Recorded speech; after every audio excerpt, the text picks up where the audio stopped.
as you are. And this is another reason why we're thrilled to be able to have him here to speak to you today. He served 16 years on the bench in Suffolk County in New York, and the Hollywood Reporter has called him the Serpico of judges. I don't know about you, but I can't wait to hear from the Serpico of judges. So without further ado, Judge Stuart Namm.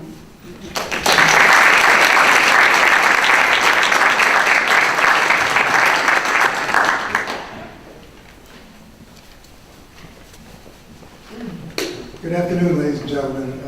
It's really a pleasure to be here. This is a far cry and a far distance from where I did what I did in New York State. But this has been an exciting ride for me. The book that I'm going to talk to you about today was actually written 20 years ago. And I had been out to Hollywood. They were going to do a movie based upon my story. And as happens to many projects in Hollywood, even though I was working with one of the greatest producers and writers in Hollywood who had written the script for Judgment at Nuremberg and had an Oscar for that. He had created Kojak, had an Emmy for Kojak, but he couldn't sell the project. And so I just took, at that time, I had been told, by the way, by an agent in New York City that he had read my manuscript, and he said, well, it's a great story. He said, if you were in New York City, I could sell it in a minute. But you were out in the sticks. County of 1 million people is considered the sticks. And I don't think we can sell it. And I said, fine. And at that time, I took my manuscript and buried it, and it's been buried for over 20 years. A year ago, in April, a year ago this past April, I got sick and fell on a tennis court and had an x-ray done on my shoulder and then a CAT scan, and they told me I better go see an oncologist. And I went up to Duke and I found out that I had lymphoma, a blood type cancer, and that I had it in my body probably for 25 years and didn't even know it. And so when I heard that, at age 79, I came home. Well, Nancy, my wife, was with me, but I called my daughter and told Nancy that I cannot die without this story being told. And so I did not go back to New York City to get it published. I knew about a publisher in Oregon, and the book was published immediately and it came out in March. The book is called A Whistleblower's Lament: The Perverted Pursuit of Justice in the State of New York. Now, I'm going to read some things from my book. Before I do that, though, Ms. Hodder, are you here? Yes. I'd like to give this to you for the library.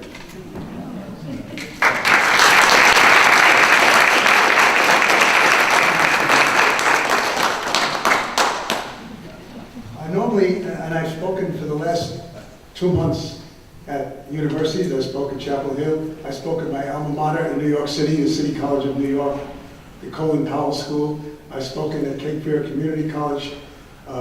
This is the biggest group that I'm actually going to be speaking to. And it usually takes me an hour to tell the story, and I've been given 20 minutes. So I decided, rather than speak impromptu and go over time, I'm going to read some passages from my book, from the introduction. I think it'll give you a good understanding of what took place in my life and what this book is all about.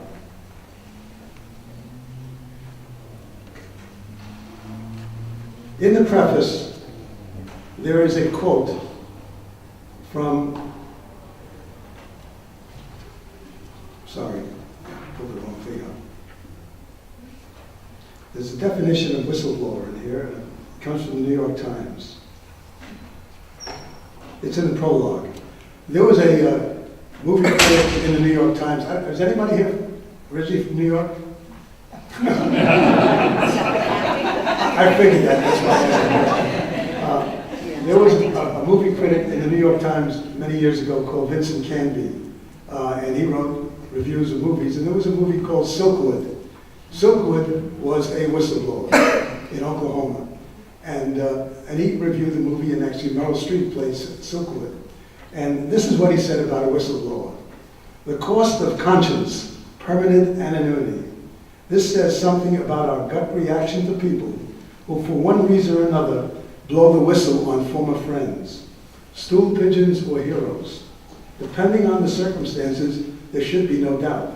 Yet there frequently is doubt, if only because the courage to speak out against prevailing attitudes is something we honor far more often in theory than in fact. Courage of that sort is often inconvenient, at least in its own time. It's not easily understood in a society where conformity is king. Now this is some of the introduction to my book. As I sit here at my computer at 3:30 a.m. on the darkened but beautiful coastal marsh of North Carolina, in the 80th year of life, having been diagnosed with the dreaded cancer defined as type B non-Hodgkin lymphoma, and having recently concluded the first session of the dreaded chemotherapy at Duke Cancer Institute or Center, I think I could have gone sometime in the future quietly into the night with this story still buried as it has been for more than 20 years. Why now? Why regurgitate, for those who might have a simple curiosity, the worst 5 years of my life, when there is not much more of my life to give?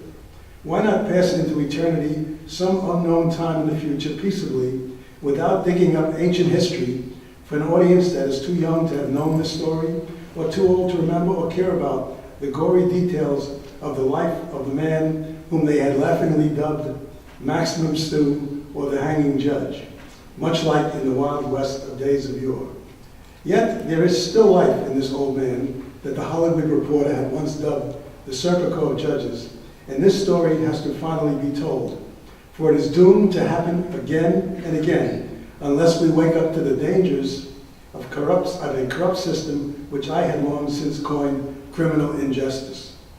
So long as we allow politics, which has sunk to the deepest depths in many parts of this great country, to control what should be a fair and honest judicial system, most assuredly what I chronicle in this book will be repeated over and over, and some innocent person will pay the price with his or her life, or spend years in a prison built for profit to fill the pockets of some greedy person or persons with sufficient capital to compete with the state in the business of housing criminals. Born in Brooklyn, New York in 1933, in the midst of the Great Depression, in the crowded tenements of Brownsville, then known as the home of Murder Incorporated, and the infamous Louis Lepke Buchalter, I somehow managed to graduate from Brooklyn Technical High School, one of the 3 special high schools in New York City, from where I entered City College of New York, one of the free tuition colleges in New York City. And I emphasize that because I had the opportunity to go to college free. I could never have gone to college but for City College of New York, and many others could not have gone but for Brooklyn College or Queens College. And I just look at it, and my grandchildren are in college, some have graduated. I know the debt that they have to carry, and I wonder what has happened to this country that we no longer can pay for our children to go to school and bring the education in our school in our country to a level where it ought to be, but that's the way it is. After high school, I entered City College of New York, and there I discovered the sport of lacrosse and was a 4-year member of the varsity team under Coach Chief Leon Miller, the Cherokee brother-in-law of Jim Thorpe, and one of the athletic stars of the Carlisle Indian College in Pennsylvania. When I entered City College, the United States was engaged in the Korean War, so I chose to join the ROTC. And upon graduation in 1955, after marrying during Christmas recess my teenage sweetheart, Lenore, I was commissioned a 2nd lieutenant in the infantry and was immediately assigned to Fort Benning, Georgia, where I graduated from the U.S. Infantry School and volunteered to enter the U.S. Army Ranger School. Immediately thereafter, I was assigned to the 17th Infantry Regiment at Camp Kaiser, Korea, in the heart of the Chowan Valley and north of the 38th parallel. Almost immediately after commanding a rifle platoon and having been successful in 2 successive special courts-martial, I was assigned as Regimental Assistant S1 Courts and Boards Officer until I was discharged from the Army in 1957. In 1957, although accepted to both Georgetown and George Washington University Law Schools, I chose to remain in New York City, where I attended Brooklyn Law School in the evening while working as a contract analyst for the Equitable Life Assurance Society. Does anybody remember the Equitable Life? It doesn't exist anymore, which paid for half of my law school. Having entered the Army after the Korean War ended, I was not eligible for the GI Bill. While in law school, I was the winner of the school's annual moot court competition while attending the evening session and selling some casualty insurance and a few early mutual funds like Dreyfus Fund.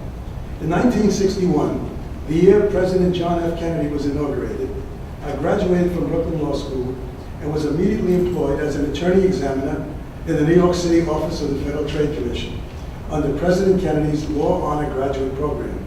I worked for the FTC for 5 years, where I investigated such major companies as Timex. When Timex takes a licking, keeps on ticking. There was a time I had all the Timex watches on my desk.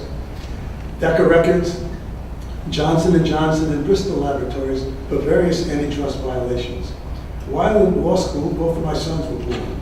In 1966, after the birth of our daughter, and after moving from New York City to Suffolk County, which, for those of you who don't know New York, Suffolk County is the easternmost part of New York State.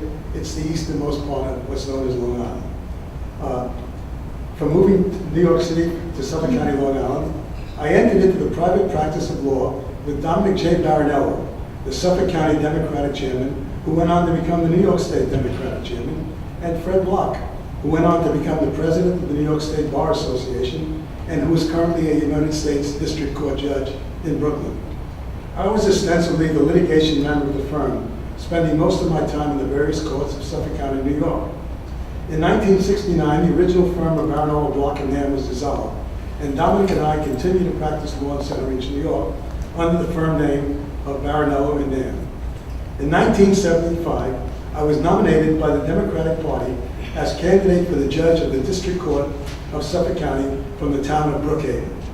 In November 1975, I was elected to that post, previously held by an incumbent Republican judge, largely as a result of the Watergate scandal and a local Republican scandal by the slimmest of pluralities. 58 votes out of a total of 68,000 votes cast. So that tells you that one vote means a lot. Thus, I was declared the winner after several recounts on December 30, 1975, long after most victorious candidates had celebrated their election. Actually, on December 30th, I didn't know whether I was going to be a lawyer on January 2nd or whether I was going to be a judge on January 2nd. In January 1976, I was sworn in as a district court judge. I had realized my childhood ambition of becoming a judge, having spent many cheap Saturday night dates with my fiancée and future wife, Lenore, in New York City's Magistrate Court in Manhattan during my college years. Does anybody know the Magistrate's Court in New York? It's at the Chambers Street station of the IRT.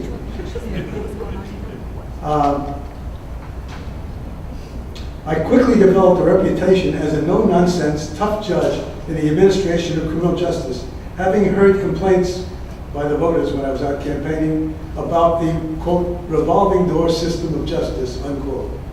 In 1961, when I ran for re-election against an unknown Republican candidate in Brookhaven, I was endorsed by every law enforcement organization in the county of Suffolk, except for the New York State Troopers Association.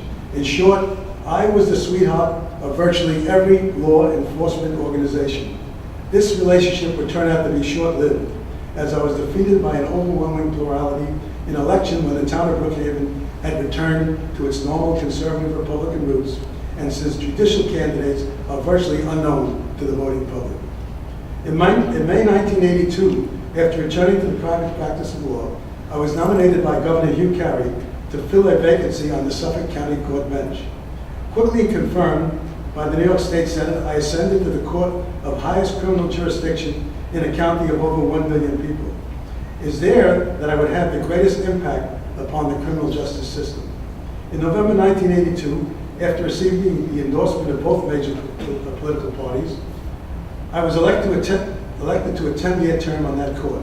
Shortly thereafter, I was selected by the administrative judge, who was a tough judge, as one of the 3 judges handling all of the homicide cases in the county. I quickly established my reputation as a hard-working, no-nonsense, tough criminal court judge in homicide cases, and by the way, there was no death penalty in New York State at the time. I was not reluctant to hand out the maximum 25 years to life sentence, where it was, in my opinion, appropriate. In 1985, I presided over 2 consecutive highly publicized murder trials when I began to notice a pattern of corruption in the investigation and prosecution of those cases by senior members of the District Attorney's Office and the elite, highly paid Suffolk County Police Homicide Squad. At that time, The detectives in Suffolk County were the highest paid police in the United States, including New York City, including LA. And Suffolk County police are still the highest paid police in the country. Both of these defendants were acquitted by unanimous juries despite alleged confessions. These cases came on the heels of another homicide trial, People against Vincent Waters, where I believe that senior members of the district attorney's office had perjured themselves during the course of the hearing on alleged systemic exclusion of young blacks in the jury selection process. I believed I was witnessing the systemic corruption of the county's criminal justice system. In short, I believe cases were being manufactured to obtain convictions in major homicide trials. And the chapter about this trial, which is in the book, I call my eye-opener, and it truly was an eye-opener. In November 1985, I took the extraordinary step of writing to Governor Mario Cuomo to request the appointment of a special prosecutor to investigate the county's criminal justice system in homicide cases.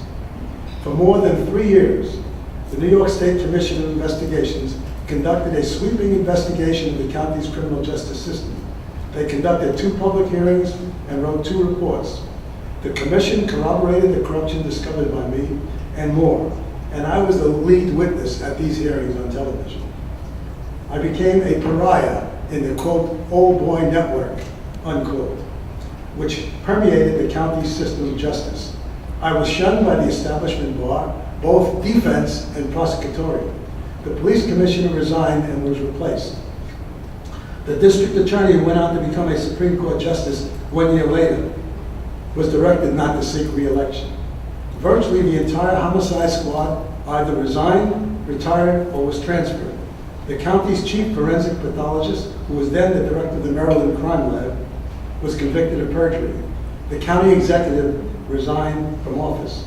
Newsday, the largest newspaper of general circulation, published an award-winning week-long series commencing December 7, 1986 on Pearl Harbor Day, entitled The Confession Takers, which documented the entire sordid affair. As my reward, I was transferred out of the county court to a civil court in the Supreme Court, which was a higher court than the county court. It was the highest court of trial jurisdiction in the county. But despite this experience, I firmly believed I remained a tough but fair jurist. In my last criminal case prior to the transfer, I sentenced Scott Carroll, a notorious serial rapist who had raped a 7-year-old girl and a 70-year-old woman, referred in the media as the dreaded South Shore rapist, to the longest sentence ever handed out in New York State at that time, 375 years to 750 years in prison. For 2 years, I fought vigorously for my return to criminal court.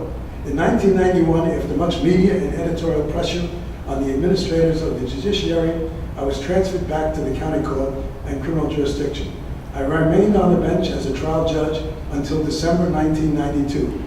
Both major political parties, one of which was still led by my former law partner, who I practiced law with for 10 years, conspired not to renominate me to the county court. The Democratic Party, led by my former law partner, extracted 3 judgeships and mine in exchange for not renominating me. Because I have to tell you, it was a very Republican county and he could not elect anyone. Not that it's the right thing he did, but that's why he did it. Although some asked me to run for district attorney in 1993, we as a family chose to move to our newly constructed home in the safe confines of the North Carolina coast. In fact, there were people who asked me to run for district attorney the following year. I went home and talked to my wife and my 3 children, and one of my sons said to me, "Daddy, if you stay here, they're going to kill you." So I've been in North Carolina now for 21 years. In 1993, I completed the manuscript for this story, then entitled Criminal Injustice, which documents the story of my involvement in uncovering the corruption of the criminal justice system of Suffolk County. Corruption of the type which probably does occur elsewhere, where judges are selected through the current political election system. In January 1993, I was shocked to learn, and that was just 3 weeks after I moved to North Carolina, that I was to be the recipient of 3 distinguished awards. Lenore and I were flown back to New York City to the Grand Hyatt and Marriott Marquis hotels on Broadway, where on one day I was the first recipient of the Justice Thurgood Marshall Award of of the New York State Association of Criminal Defense Attorneys. And Thurgood Marshall just died 3 days before I got that award. And I received an award from the New York State Association, from the New York State Bar Association, called the David C. Michaels Award, for courageous efforts in promoting integrity in the criminal justice system, and a special award from the NAACP, which is a lifetime membership, to someone who stood up for what was right at great personal sacrifice, a man who practiced and lived what everyone else preached. For years, after dabbling in television with a British production company, I continued to be a hero to those who claimed that they were unjustly convicted in what they perceived to be a corrupt system of justice. I received hundreds of letters from all over the United States, from prisoners with impassioned pleas for assistance in their plight, including some on death row in Texas and Mississippi. The closest I could come to helping them was an unsuccessful attempt at a TV series entitled A Question of Guilt, where we published what would have been a pilot for the series on DVD, the story of Martin Tankleff, who spent 17 years in a New York State maximum security prison for the murder of both of his adopted parents at age 17. After allegedly giving an oral confession, but refusing to sign a written confession prepared by the homicide detectives who were depicted in this book, he was released by the New York State Court of Appeals about 4 years ago, after his family hired 2 retired New York City homicide detectives who produced the real killers, but who were never tried by Suffolk County. To do so would be an admission that they had tried the wrong man, and they're never going to admit that they were wrong. As I write these notes, Martin Tankleff will have completed his 3rd year at Hofstra Law School, and he will be admitted to the bar probably sometime this fall, and his whole thrust in life is to defend people and represent people who have been in the position that he was in for 17 and a half years. He also settled a case against New York State for $3.3 million and has other lawsuits pending. I have to tell you that almost 3 years to the date that I left New York City, on a Sunday morning, my first wife, who was my girlfriend when I was 17 years old, and who I married when I was just 21, died of a heart attack in my arms on a Sunday morning, never having been sick before. I believe my wife, who was a probation officer who had gone back to school after our 3rd child went into kindergarten, gotten a degree, an undergraduate degree at Stony Brook University, got a master's degree at Stony Brook University, went on to become a probation officer in the family court. They wouldn't let her work in the criminal court because that would have been a conflict of interest. And I firmly believe, and I've convinced myself of this, I don't know whether it's true, but she never really wanted to leave New York, but she knew we had to leave New York. And she loved her job, and she lived with it. Now, I'd just like to read a little bit from the first chapter called The Hanging Judge, and I'll be finished. My legendary hero, Justice Thurgood Marshall, was dead for 3 days. He hadn't yet reached his final resting place. Yet here I was, a kid from the tenements of Brooklyn, seated on a huge dais in the ballroom of the Grand Hyatt Hotel in New York City, about to receive a prestigious award given in his name. They couldn't be talking about me. In my eyes, I was no hero, and I was certainly not the courageous icon that was being depicted by one person after another. It didn't seem real. The former judge, who many had mockingly called Maximum Stew or the Hanging Judge, was about to be honored by the New York State Association of Criminal Defense Lawyers, a group of some of the most well-known and high-priced attorneys in the country. Wasn't I the same judge who sentenced Scott Carroll, the infamous South Shore rapist, to 2 consecutive prison terms totaling 375 to 750 years? Hadn't I handed out the longest term ever imposed in New York State upon a drunk driver who'd taken the life of an innocent child? Those who claim to know me best, the most visible and vociferous members of the Suffolk County Criminal Bar Association, boycotted the annual dinner. Mind you, these are defense counsel, not the prosecutors, because I was to become the honoree. I was no hero to the small but powerful group of Suffolk County lawyers who presided over the organized bar. I'd made too many waves by instigating an investigation that should have started years before. Somehow in their minds, I'd made them all look bad. The words of praise rang like eulogies. I couldn't suppress the feeling that the awards seemed almost posthumous. Though I was very much alive, my spirit had been destroyed, and my controversial judicial career had suffered an early demise at the hands of ruthful and unprincipled politicians. How had I come to this point? Suffolk County, only 50 miles away from this hotel in the heart of the city, but it seemed more like a million. I had spent 16 and a half years on the bench in the county, which had been our home for 28 years, the place where Lenore and I raised three great kids. It was difficult to suppress the bitterness. Now, just this past Friday, as a coincidence, the New York Law Journal published a story about my book, and they had asked me a bunch of questions. It's a major story. The New York Law Journal is the largest law journal in the country, and most lawyers in New York State read the New York Law Journal. And I had to answer questions that they gave me. And the last question was, did I have any regrets? But I have a limit as how much I could say in answer to any question. I'd like to read to you about my regrets. And this is the answer I would have given if I had the space to give it to them. My deepest regret is that my dream of becoming a judge in my undergraduate days at City College in New York was turned into a nightmare by the powers in Suffolk County, both in the judiciary and in the political system. I regret that I never achieved 20 years as a judge in New York State because my retirement pension is dramatically lower than the pensions who had to see what I observed but remained silent for their own personal reasons. I regret that those who toiled as members of the Suffolk County system of justice and who committed the crimes of perjury and a subornation perjury. Subornation perjury is where you convince somebody else to perjure themselves. And I'm talking about the district attorneys now. And other unnamed crimes were never punished for their offenses, but were simply permitted to retire or to be transferred to another position until their retirement, while those outside the system of law enforcement were charged and prosecuted and punished for their crimes. Finally, I regret that it took me so long to open my eyes to what I was seeing in my courtroom for some years before I was convinced that what I was seeing was systemic in the Suffolk County program of law enforcement. And that's what my book is about. I'll just tell you one more short thing to give you an idea of what I was dealing with. In New York State, there's an administrative judge for all of the courts outside of the city of New York, and there's one for the city of New York. I was visited in my chambers by a gentleman who's now retired, I believe. I think he's still living. Yeah, he has two sons who are judges upstate New York.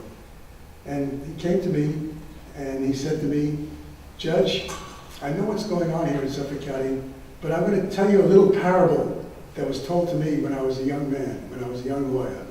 And this is the parable that he told me. He says, "Judge, one day, if you wake up in the morning and you'll find you're on one side of the street and everybody else is on the other side of the street, you're on the wrong side of the street." And that's my story. And this is what my book is about. It is not a pleasant book to read. There are people who describe it as similar to a John Grisham type novel, but this is not a novel. This was my life. And I appreciate the time that you gave me to speak here. And if anybody has any questions, I'd be happy to answer any questions anyone might have. Well, again, thank you very much. Do you think things have changed over the years? I've been living here for 21 years. During that 21 years, I can't tell you how many emails I've received, how many telephone calls I've received, and how many entries on Google there are saying that things have not changed in Suffolk County, and there are people who believe that it's worse than it was when I was there. With respect to capital punishment, Oh, there was a lot of notoriety with respect to this Oklahoma situation. right. There are many, many people who eventually were found innocent after being incarcerated on death row Yes. for years. Do you have any feelings with respect to prosecuting attorneys who hold back exculpatory or mitigating evidence? Sure I do. That's what when I said my regrets. My regret is if you're outside the system and you commit a crime, you go to jail, you go to prison. But if you're inside the system, and this is a crime, if you perjure yourself, and we're talking about the chief homicide district attorney in Suffolk County and other district attorneys and police who came into court and lied. didn't tell the truth, convinced somebody in prison to come in and lie that they knew this person told them they had committed a crime, why weren't they prosecuted? Unfortunately, the investigation was done by the State Investigation Commission. They did not have the power to enforce the law, but it was turned over to a special attorney who was appointed by the county, and he never recommended imprisonment for any of these guys. They just walked away with their pensions. And I'm talking about big pensions, because at that time, and we're talking about 1985 is when I wrote to Governor Cuomo. At that time, the Suffolk County Police homicide detectives were earning over $100,000 a year. Their base salary as of this year is $200,000 a year. I don't know how the taxpayers of Suffolk County take it, but they do. Yes, sir. Well, from your perspective, we as not being in the system, what can we do to be vigilant where we live? Well, I think the means of electing judges in North Carolina is different than New York. In New York, they run with the party label. Now, I understood they ran without a party label, that now it's going back to the party label. I think what needs to be done, there are 41 states in this country that don't elect people this way.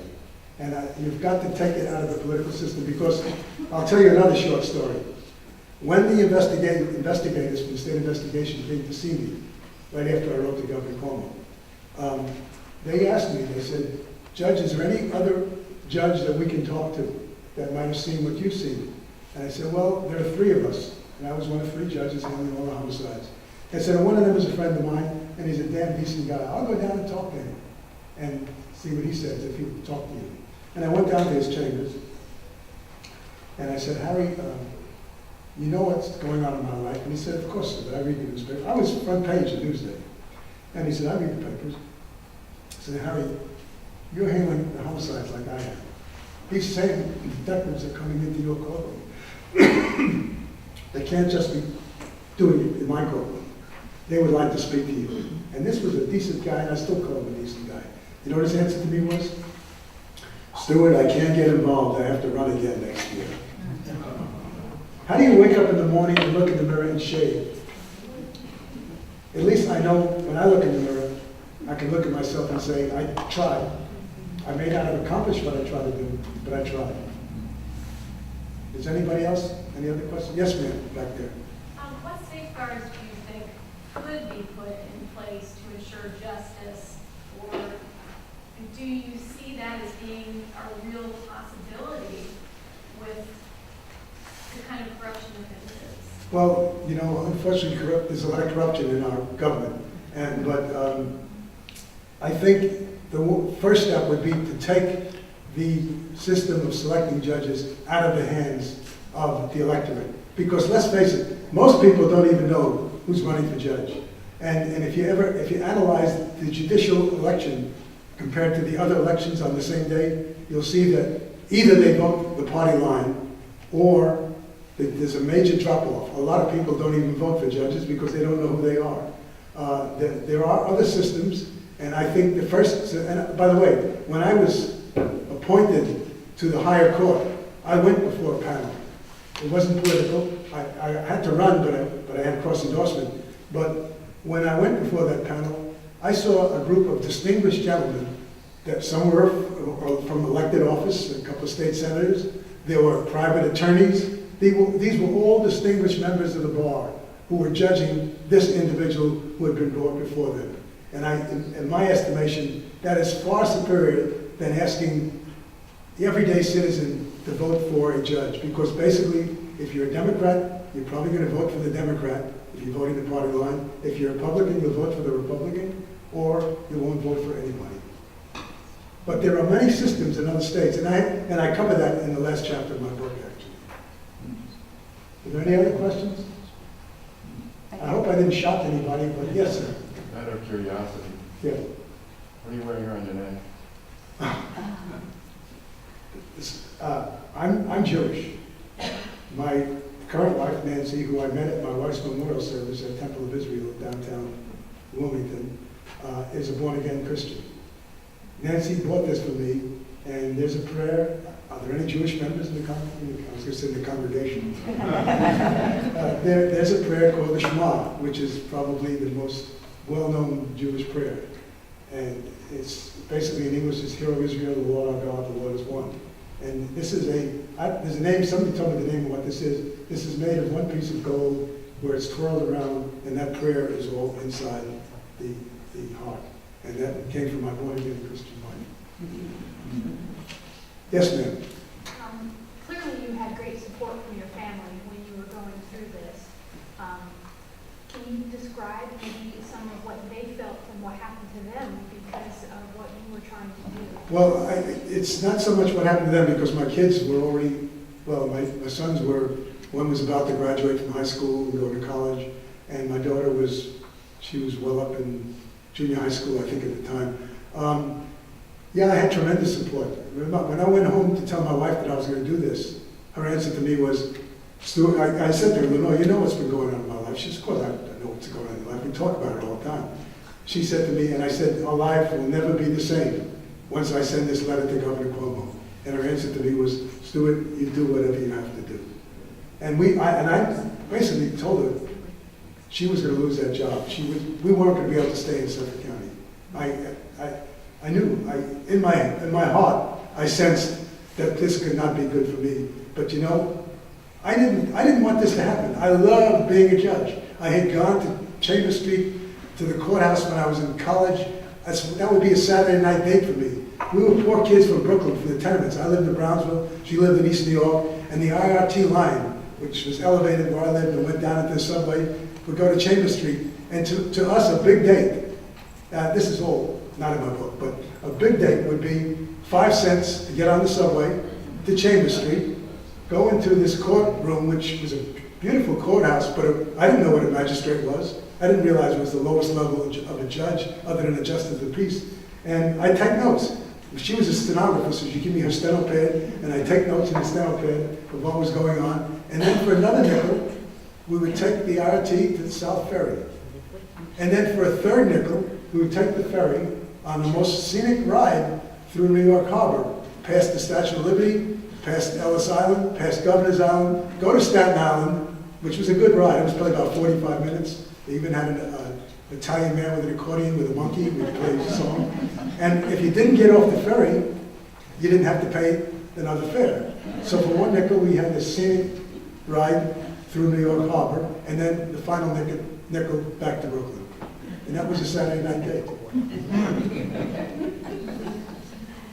Yes, ma'am. We spent a quarter more and we stopped off in Chinatown. I mean, Oh, wow. we took pictures while you were taking notes. But we lived in Suffolk County with you, and we lived there during the time that you were headlining it.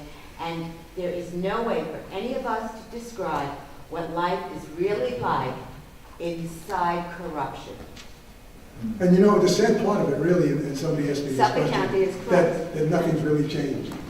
I've been accused, one of the reviews of my book is being sold by Amazon, and it's done well. And somebody, I have no idea who he is, he just, the first name was there, but he said that, well, you didn't change anything. Well, does that make me wrong because I didn't change anything? I tried as damn well to try and change it, but, you know, unfortunately, the only people who are going to change it in Suffolk County are the people of Suffolk County.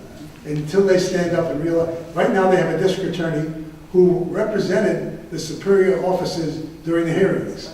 He's now been the district attorney for 3 terms, and he's into his 4th term. And he was a Republican, and he became a Democrat. And I'm not going to accuse him of anything, but if the man who was representing them in the hearings is now the district attorney of the county, just think of what the county must be like. And I have a lot of good friends in Suffolk County. Actually, I've been to, as I mentioned, I've been to New York, I've spoken in New York City. We had several engagements scheduled in Suffolk County, and I had already been told that my books had been sold out at the Smith Haven Mall at Barnes & Noble. And it was Friday night, and we were supposed to start on Sunday at Smith Haven Mall, and I didn't feel well. And we had driven from North Carolina up to New York. And I said to Nancy, something's going on in my body, and I don't think I ought to do this for another week. I really think I have to go back to Duke. And so we drove back, and I went to see the local family practitioner, and I had shingles. It wasn't cancer, it was shingles, and it was probably worse than chemotherapy, but... Yes, ma'am. Judge Namm, what was that influenced you first in your life to form that strong sense of doing the right thing? Well, I don't know, honestly. I went to Hebrew school as a kid, but like any other kid, I was bar mitzvahed. But, and this is interesting because I am the first recipient of the Justice Thurgood Marshall Award. Just yesterday was the 50th anniversary of Brown versus the Board of Education. And in my first part of my senior year at City College of New York, I had an African-American professor who had written a historical brief, the Brown versus the Board of Education. And so I learned all about Thurgood Marshall.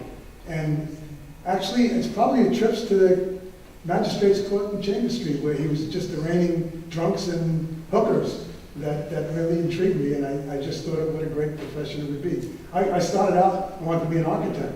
City College didn't give architecture. I never got into Cooper Union, which was a free school which had architecture. I didn't want to be an engineer, and I wanted to become a draftsman. My parents said, you're going to go to college, because I'm the first one in my family, on both sides of my family, who went to college. And no, I think it was just a process. I went from engineering to teaching, and finally ended up in a pre-laws course of study, and I just thought it was fascinating, and I thought I could be good at it. And unfortunately, I did what I wanted to do, and I got paid for that. Anybody else? Yes, ma'am. I've lived in both Nassau and Suffolk County. And Nassau County, Suffolk's neighbor, is just as corrupt. Yeah, I see. What I don't understand, and maybe I lived there for 25 years. I lived in the shadow of State University of New York, Stony Brook, and maybe I was one of the people that didn't heed, because when the New York Law Journal interviewed me, they wanted to know, did I know about the investigations that had gone on in Suffolk County years before? Well, I wasn't living in Suffolk County then. I was not reading Newsday. I was in New York City and really didn't know anything about it. But apparently it's just an ongoing thing, and unfortunately, the people accept it. People accept it, and it's horrible. And New York politics is horrible, as it is in many places. I'm not accusing New York of being any worse than anywhere else. Anybody else? Well, thank you so much.